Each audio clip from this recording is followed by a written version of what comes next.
I never thought I'd fall for my son-in-law. Until that one night. Like, subscribe, and comment what you would do in my place. I'm Laura. I'm 45, confident, divorced, and living my life peacefully, until my daughter brought him into our world. Ethan. Tall, quiet, polite, too perfect. At first, I kept my distance. He was, after all, her husband. But things changed the moment she left for her work trip. 1 week. Just one. She asked me to let Ethan stay with me while their apartment was being renovated.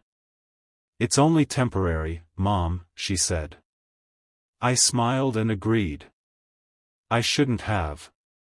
The very first evening, he came home from work tired, loosened his tie, sat at my kitchen table and said, "It smells amazing in here."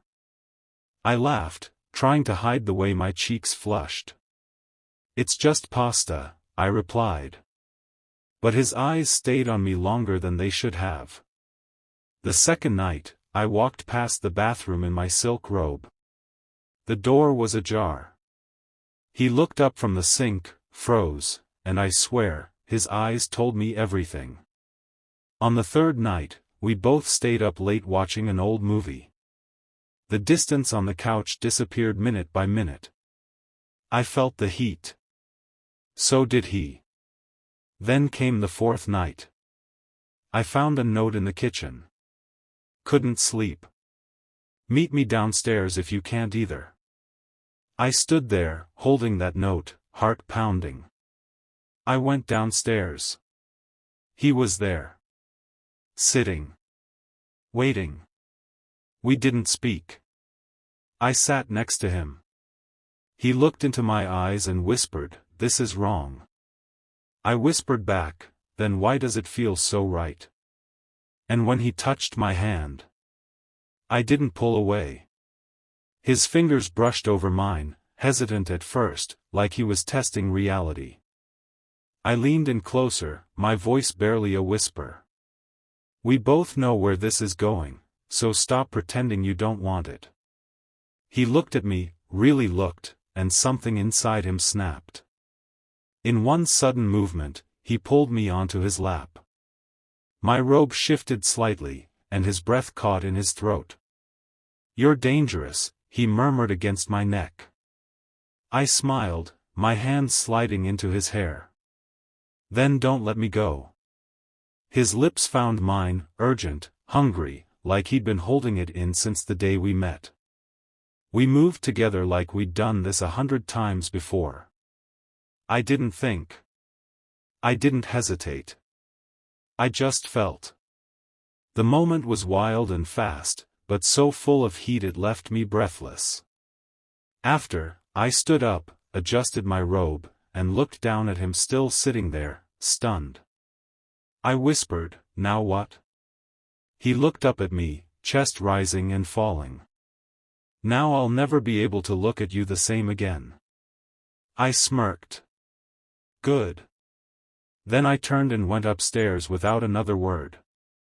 That night, I didn't sleep. And neither did he. Because we both knew, this wasn't a one-time thing.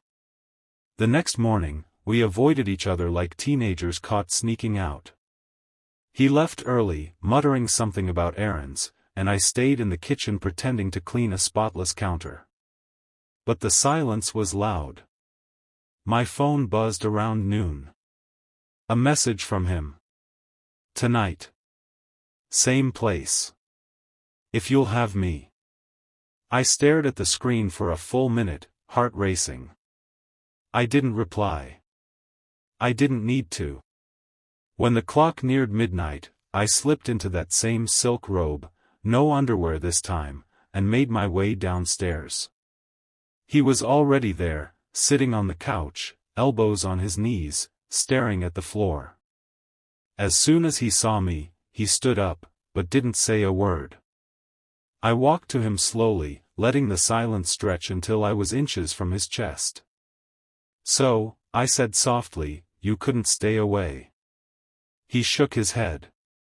"Neither could you." I smiled. I never tried. This time it wasn't rushed.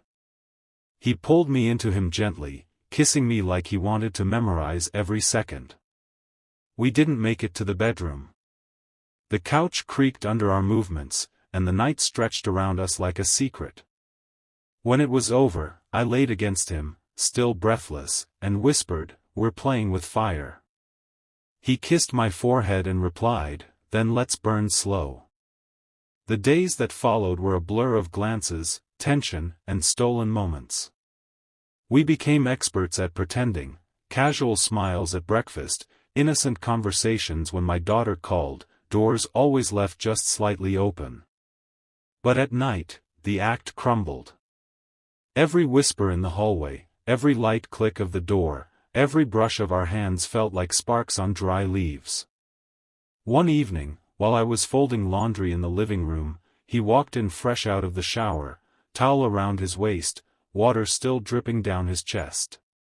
He paused when he saw me, as if deciding whether to leave or step closer. I didn't say a word. I just stared. He dropped the towel on the edge of the couch and slowly walked up behind me, close enough for me to feel his warmth on my back. "I can't keep my hands off you," he murmured, his voice low, heavy. I turned to him, barely breathing. "Then don't." His hands found my waist. The laundry fell to the floor. It was slow, deliberate, like he wanted to savor every breath I took. No rush. No guilt. Just pure, aching want. When it was over, I rested my head on his shoulder, still trembling, and whispered, "We can't keep doing this." He smiled without opening his eyes. "But we will." The next weekend my daughter came back early. A day earlier than planned. I heard the key turn in the door while I was still in the kitchen, wearing nothing but one of Ethan's t-shirts. I barely had time to rush upstairs, heart pounding, my mind spinning. He was in the shower. She called out cheerfully, "Mom, I'm home." I pulled on a robe, forced a smile, and walked out like nothing happened. "Surprise," I said. "Didn't expect you till tomorrow." She hugged me, dropped her bag, and began telling me all about her trip. Meanwhile, I saw Ethan standing at the top of the stairs, towel around his waist again, eyes locked with mine. He didn't flinch. Just nodded once, subtly. That night was torture. The three of us sat around the dinner table like some picture-perfect family. She talked, he nodded, I smiled. Underneath the table, his foot brushed against mine. My breath caught, but I didn't pull away. After she went to sleep, I walked past the guest room, my room, but didn't go in. I waited. And minutes later, I heard a soft knock on my door. I opened it. He stepped inside. Silent. Eyes dark. Breath shallow. I pressed a finger to his lips. "No talking," I whispered. He didn't. And that night, while she slept just down the hall, we broke every line we told ourselves we wouldn't cross. And we did it slowly, dangerously, like we wanted to remember every second if it ever had to be the last. In the soft darkness of my bedroom, his hands moved over me like he already knew every curve, every weakness. No rush, no guilt, just hunger laced with something deeper we didn't dare name. The air was thick with risk, but neither of us cared. Every creak of the floorboard outside, every soft shift of the bedsheets felt louder than it should, but that only made it worse, or better. When it was over, he stayed. Lying beside me, his chest rising slowly, fingers tracing idle circles on my arm. "This is getting dangerous," I whispered. He turned to me, his voice barely audible. "It already is."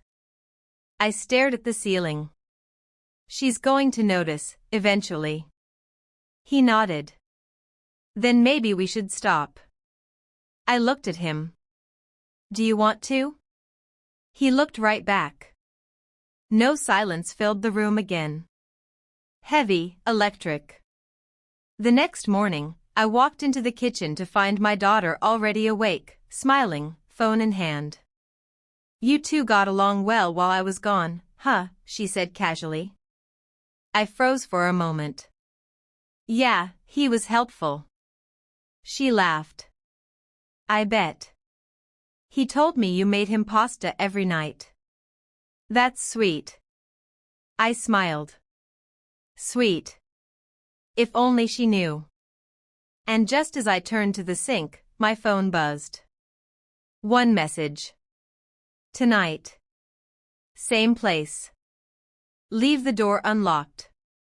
I bit my lip and typed back 2 words. Always do. That night, the air in the house felt different. Heavy. Expectant.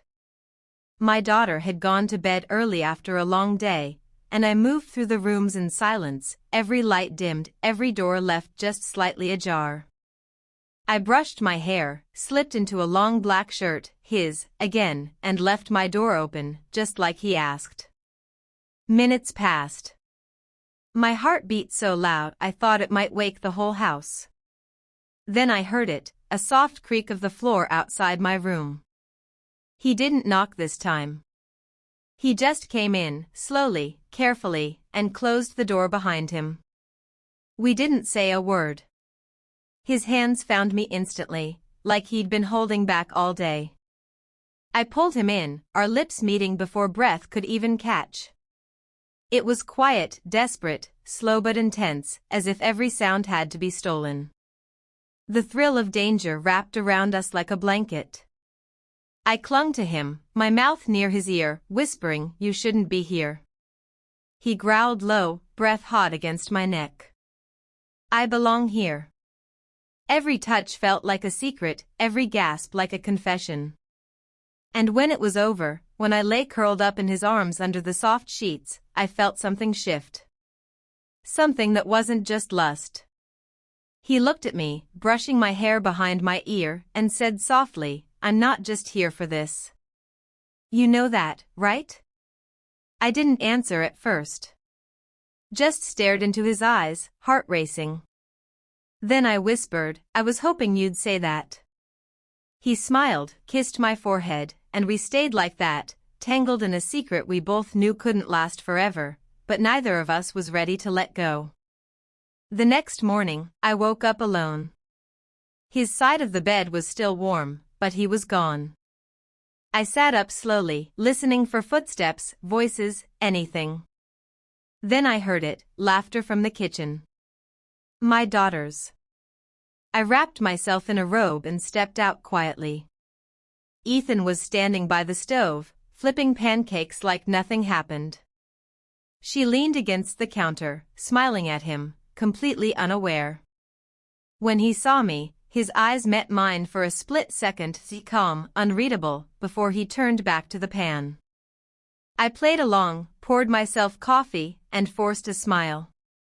But inside, something twisted.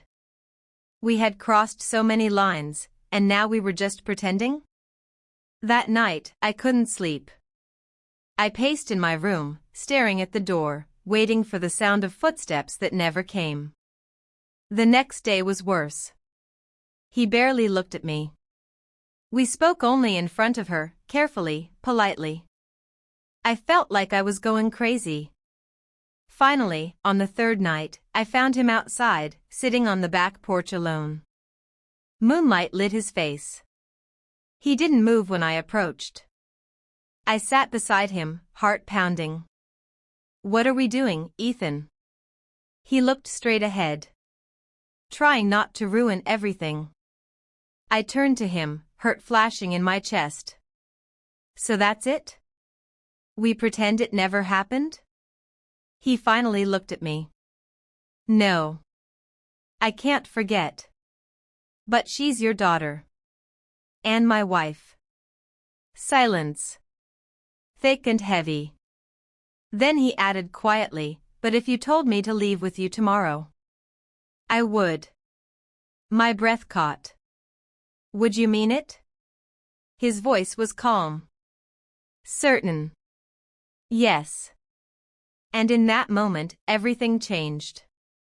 Because suddenly, it wasn't just a secret. It was a choice. I sat there in the dark, his words echoing in my mind. If you told me to leave with you tomorrow, I would. My heart ached and fluttered at the same time.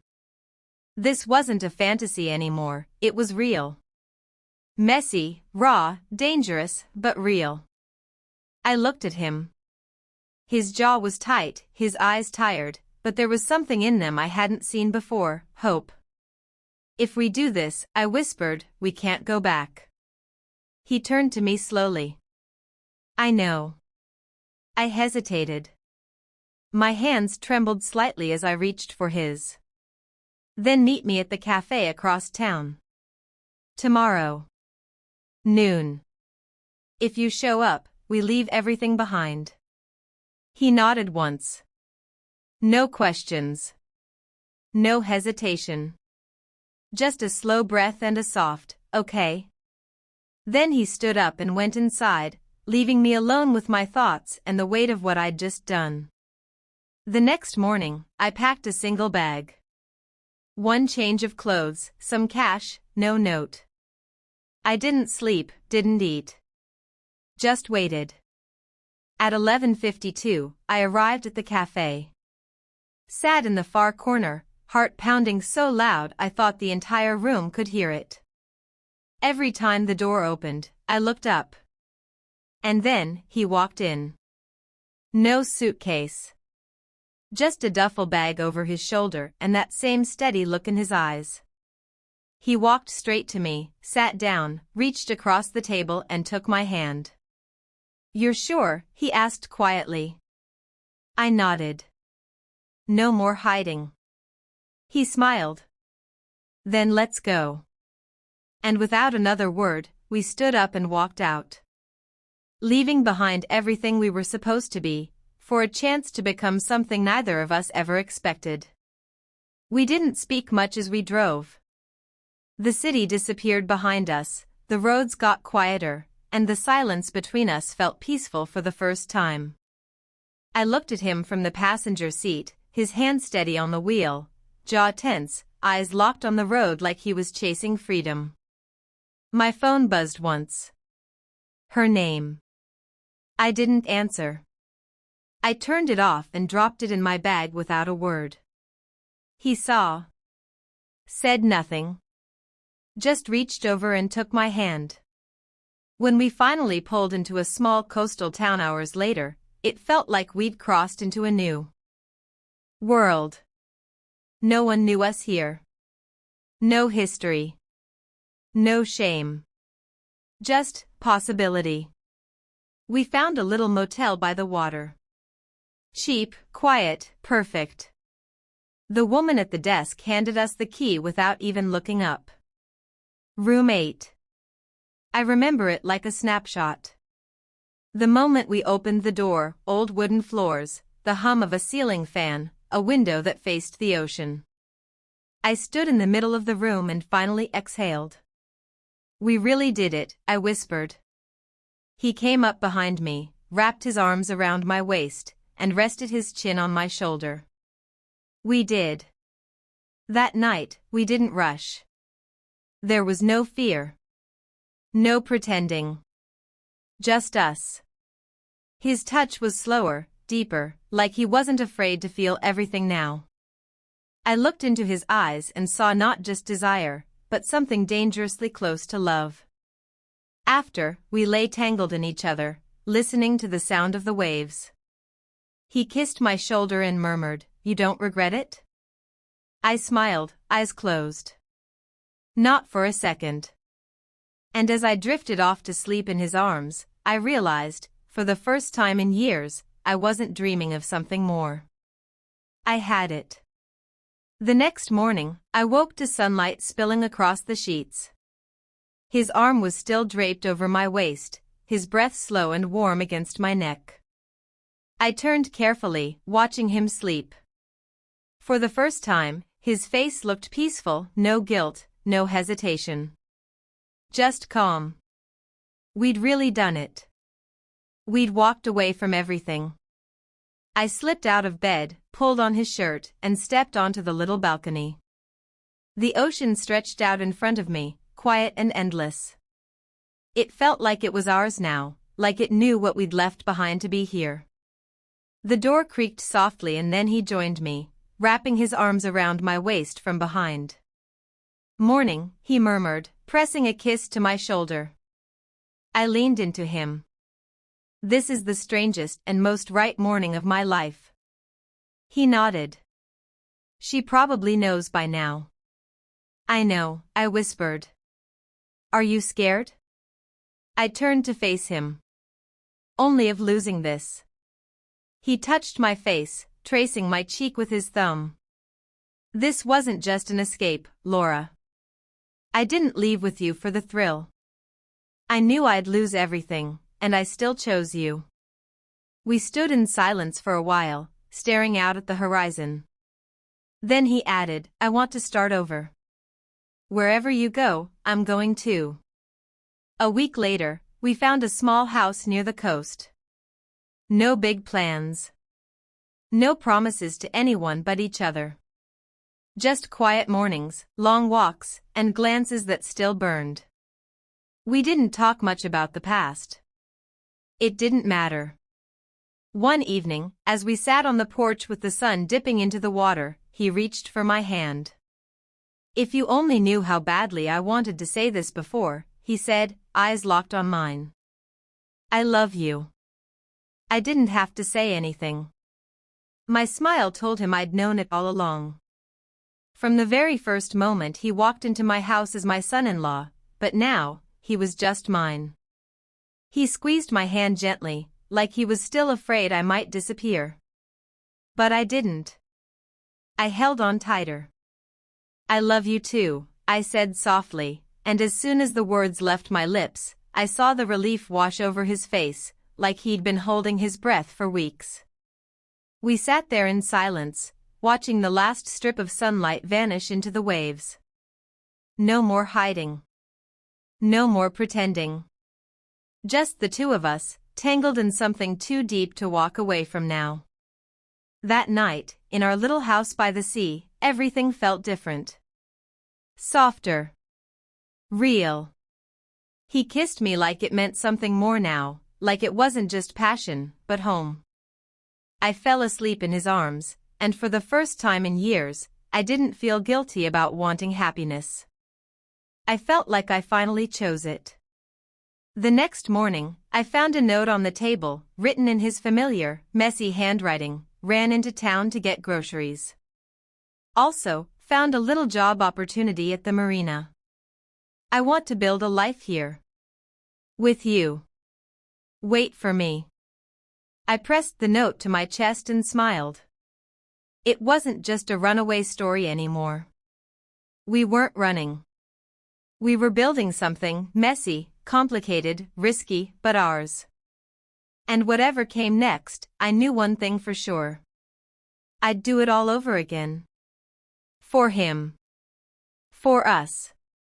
Weeks passed, and life settled into something quiet, something beautiful. We fell into a rhythm, morning coffee by the window, his arms around me before I even opened my eyes, late dinners filled with soft laughter and even softer touches. There were no questions about the past anymore. Only plans for tomorrow.